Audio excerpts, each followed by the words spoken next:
ikaw lang naman ang paghahandaan namin. Wala si Sir, kanina pa umalis. Pwede naman akong kumain sa dining. Si Sir Wilfred nga pala, umalis kasama ng investigador.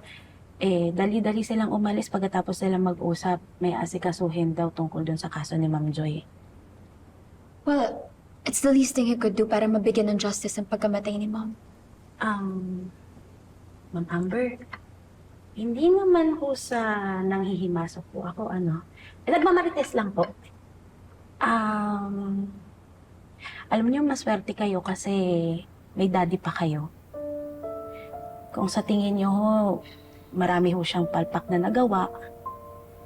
Pero kasi kami nakikita namin na nasasaktan din siya pag nasasaktan kayo ni Lia.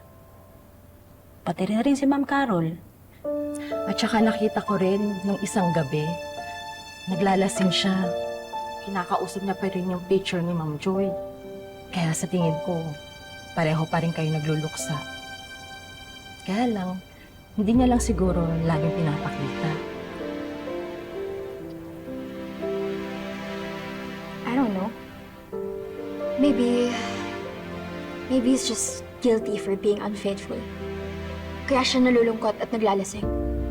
Pero, daddy niya pa rin po siya. Pamilya ba?